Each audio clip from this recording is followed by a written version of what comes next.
So, hi, welcome back to the 50/50 Project, where each week I normally discuss an item on a list made up of one thing I've learned for each year I've lived. But today is a special episode, so all is chaos. So let's take a second trip to the mailbag, which involves neither a physical bag nor actual mail. And the mailbag, of course, is not really very full ever because I haven't created a channel for much feedback or interaction. I think I talked about this at some point before, but the comments are off on my YouTube channel because I feel like I don't have the time or even the know-how to really tend a comments section and make sure it's predominantly kind and happy and the sort of place I would want it to be if I were to invite a lot of people into that space. So for now, this remains just a small friends and family project, and the items in the mailbag are really just their notes and comments and phone suggestions, and I appreciate all of them. So let's dive in. First question.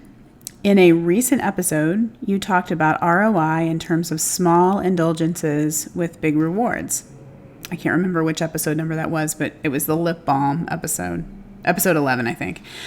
Anyway, you also have some theories, as I recall, about ROI in terms of tasks and chores, though, right? I was hoping you might say something more about that. Okay, so this question comes from someone I often chat with, and she's asking about the episode in which I talk about how you can get a lot of happiness sometimes by making just a little extra effort to get the tea you really like or the lip balm you really want or whatever. And she's right that I do also have this theory that you can use ROI calculations like that to help yourself get through chores more easily. And she's also right that I didn't touch on that in episode 11 when perhaps I should have. So I will do that now. So in my experience, there are 3 points about ROI and getting stuff done that can be helpful. And I'm going to run through all of this and look at it through the filter of household chores today, but I imagine it also applies to work or school tasks or errands or whatever. The first tip is to be aware of what your organically high ROI tasks are and lead with those and lean into those. For me, for example, an example of a high ROI task is mirror cleaning. I have an enormous lighted mirror in my bathroom here that takes about at least half of a wall up, if not a whole wall. And cleaning that mirror is a very, very high ROI task. The task itself is simple. I just have to grab the Windex, which lives in the cabinet right under the vanity, and some paper towels, which are already on top of the vanity, spray some sprays, swipe some swipes, and I'm done. It's not a physically taxing job. I don't have to drag out the vacuum or crawl around on the floor or scrub aggressively. It's a clean job. I don't have to get grungy in the process. It's just an easy, quick task, and it makes a huge difference to the room. Just removing all those water spots and a little dust from that mirror really makes the whole room sparkle in like 90 seconds. And you can walk in and see a completely different room with a totally different quality of light and with almost no labor to pay for it. So that's a perfect example of a high ROI task. And after I've completed my mirror cleaning, maybe I stop there and I just have a brighter bathroom to show for it. But just as often, I might build on that momentum and go ahead and tidy up the vanity or wipe down the countertop or whatever. Either way, it's a win. So we've got a small household chore that pays off really well. And so to me, that's one of those innately high ROI tasks that either pays off on its own or leads to more effort. A second thing you can do is to look for ways to make a high investment task just easier somehow. So we'll stay in the bathroom for this one. In addition to the giant mirror, I have a huge glass shower surround that I kind of hate. It's beautiful. It's very sleek and modern, but it is constantly covered with water spots and conditioner splatter and hard water etching. It's kind of a nightmare, and it needs to be cleaned 3 times a week to look okay. And I used to try to approach this as I would a cleaning task, which meant I might go in there in the middle of the day in my sweatpants with my cleaning bucket, and I'd tackle it in that way. And I hated this task because it's a dirty, wet task. So I'd come out of it soaked and grungy, and I'd have, cleanser in my hair. And then there was nothing for it but to completely disrupt my day and then take a shower and put on clean, dry clothes. And it just became this arduous, disruptive time suck of a chore. I finally figured out that I should just approach this instead as an extension of my own showering routine and clean the thing right before I was going to get in the shower itself. And that seems so self-evident. I'm sort of embarrassed that it took me this long to figure it out, but I finally cracked the code. And now a couple times a week, right before I take my own shower, I toss a cleaning cloth into the shower and use the cleanser, and it's a simple process. I just give the shower enclosure a good scrub, rinse it down, and then I go ahead and do the shower and the clean clothes that I would do anyway, and it just kind of gets absorbed directly into my routine. So then it adds 10 minutes to my day instead of disrupting an hour or more to do the chore and then clean up from it. And because of that, I resent it less, and I actually tend to do it far more regularly. So I've dropped down my level of investment of time and effort and, frankly, irritation, and in that way, I raise the ROI of the task itself. And third, of course, you can flip that process and figure out how to get a bigger return from the same level of investment. So let's go into the kitchen. There I have what is probably the world's largest stainless steel basin sink. You could probably groom a Bernese Mountain Dog in this thing, and I hated it for the first 6 months I lived in this apartment because we have hard water here, and every day I would scrub this damn thing out, dry it, buff it, baby it, and it would still look like absolute shit. There would be water spots, there would be etchings. It was just gross and infuriating. And these disappointing optics notwithstanding, of course, there are obvious practical reasons to clean your kitchen sink so that you can safely prepare food and procure drinking water. That's obvious. But it's still a real letdown to work on something and not be able to see your efforts, at least for me. Then finally, a friend of mine at work suggested that I use a little bit of oil after I had dried the sink. So I tried that. So now I wash the sink and I dry it out, and then I still buff it with a cloth, but I just add a tiny little bit of oil. And that changed everything. I get a gorgeous shine with 0 water spots that last through a day or two of normal use until it's time to just repeat that process. So that's pretty much the exact same amount of effort, but it leaves me with an aesthetic boost that makes it feel a lot more worthwhile. And I'm not here to advocate using the oil solution because I don't know what kind of sink you have, and I certainly don't want to, suggest that you do something that's going to damage your sink. So make sure you research that yourself. But the general sense is that, it's the same investment of effort, but the emotional payoff is a lot bigger for me. So the ROI just feels better. And of course, there's nothing groundbreaking about any of this stuff. It's pretty self-evident again, but I find that the ROI framework is helpful to me sometimes when I'm trying to, leverage myself into doing the chore, Okay, so another question for today came from a different friend who mentioned that she's heard me talk about the fig tree before, which is something that I unpacked in episode 13.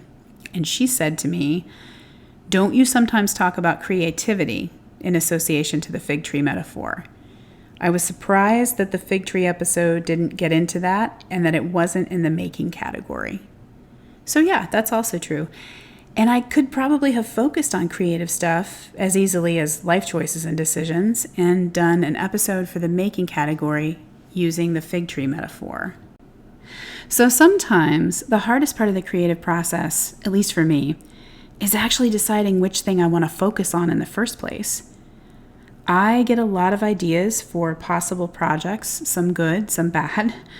Currently, I have this podcast thing happening, but I also have a draft of a children's book saved to my desktop and a list of poetry journals I kind of want to submit to, and maybe 200 pages, maybe more, of notes that I've taken in my Remarkable for some kind of book about communications ethics that I swear to God I'm going to write someday. So there's a lot going on.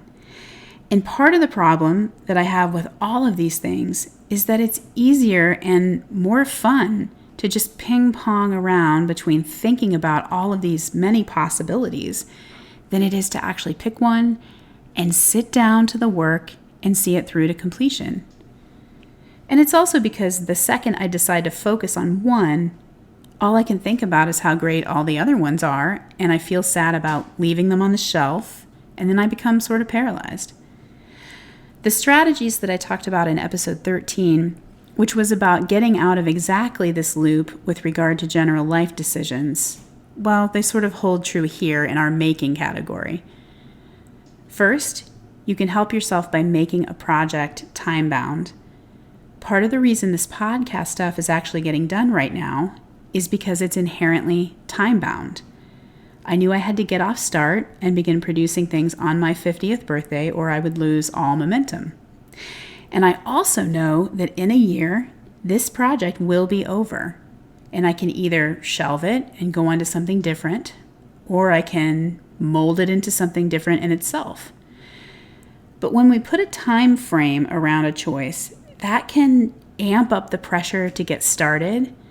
And maybe a little paradoxically, it also takes some of the pressure off to keep going forever at the expense of everything else we feel called to do.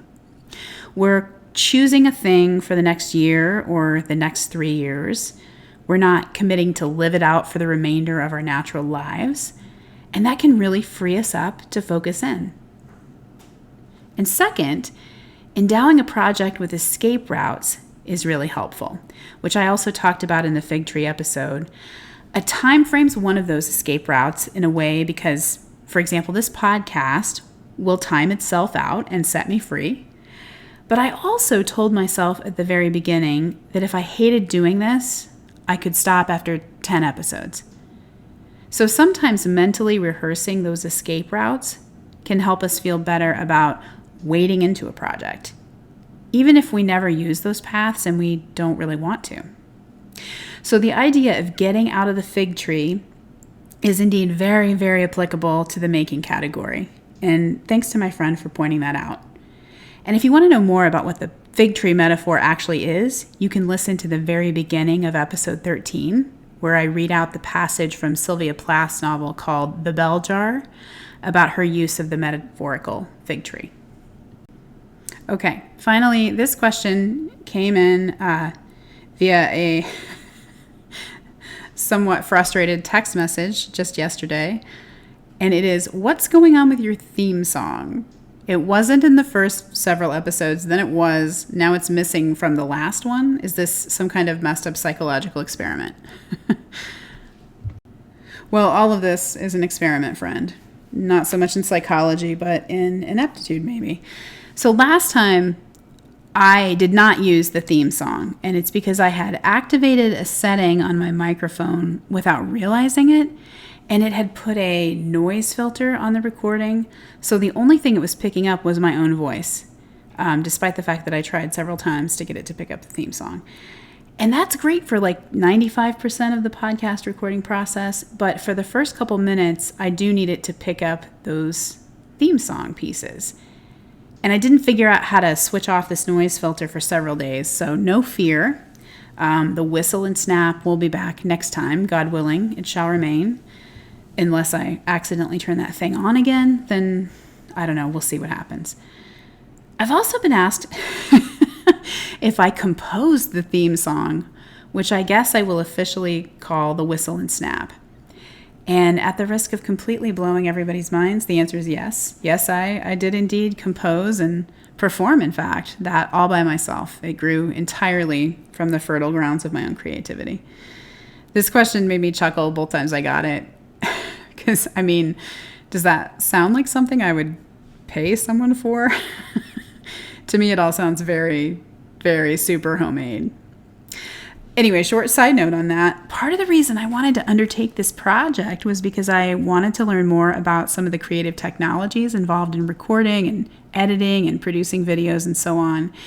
And to be honest, that hasn't materialized just yet. I'm still sort of limping along, recording on PowerPoint, drawing my illustrations freehand, and simply playing the theme song in the background from the voice notes app on my phone while I'm recording the main vocal track. So I'm not really learning anything new in terms of technical skills, and the only new piece of technology that I've purchased in this whole project so far is a second set of Bic Intensity felt tip markers for my drawings. So now that I've kind of gotten the hang of writing and talking through each episode, I'm hoping I can circle back to that original goal of learning more about technology, but we shall see. One of the young hip people I know, a mere child in his early 30s, has urged me to get these episodes up on Apple Podcast and maybe Spotify, I think.